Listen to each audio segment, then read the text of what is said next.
Hello friends and welcome back to our channel. It is time for a story. Today's story is called The Prince and the Pauper. We hope you enjoyed the story. Before we proceed, please like and share this video and we'll see you in a bit.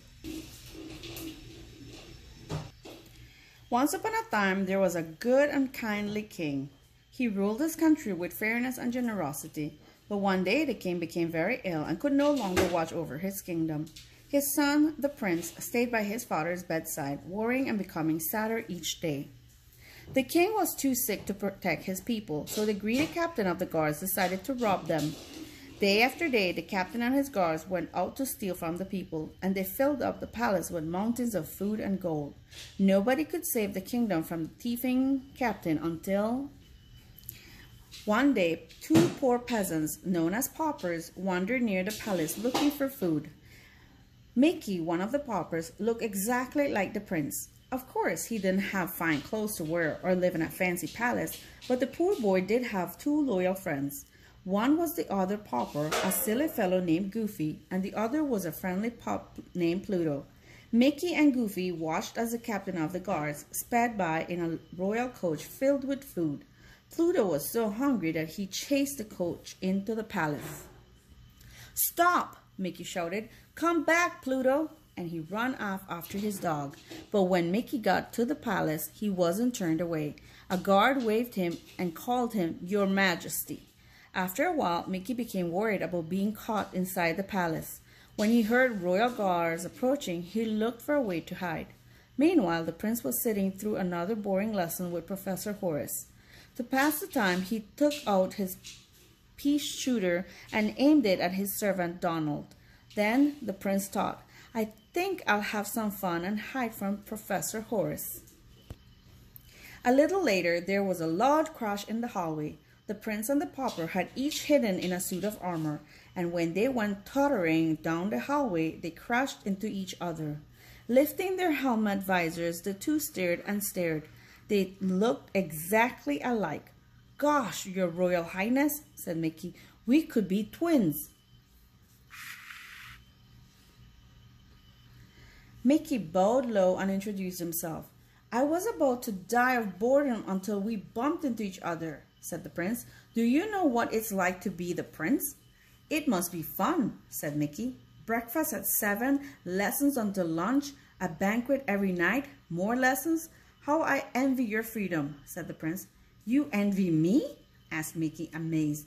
"Sure I do," said the prince. "You don't have to study. You can stay up late and say, 'You've given me a wonderful idea.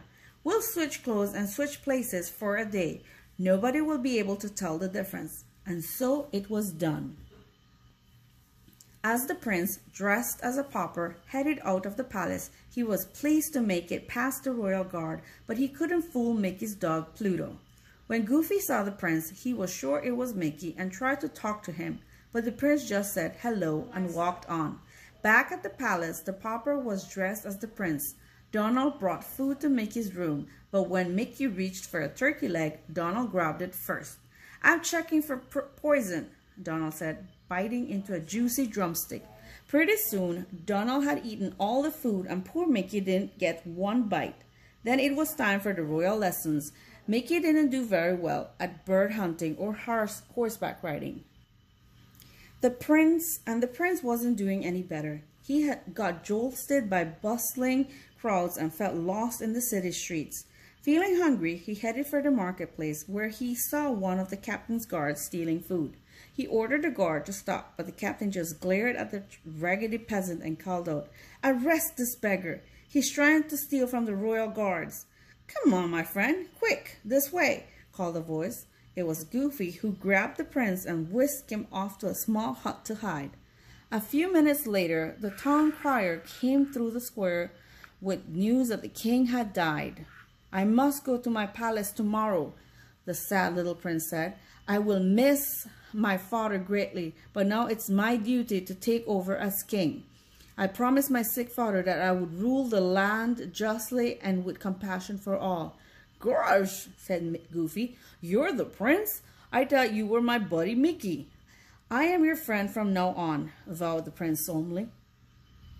Meanwhile, the captain of the guards had figured out that Mickey was not the true prince. He seized Mickey and snarled, "Good day, my phony prince. Now that the king is out of the way, you're going to do what I say, your little doggy Pluto will pay for it." That night, the captain found the real prince at Goofy's house. He hauled the prince back to the castle and tossed him in the dungeon.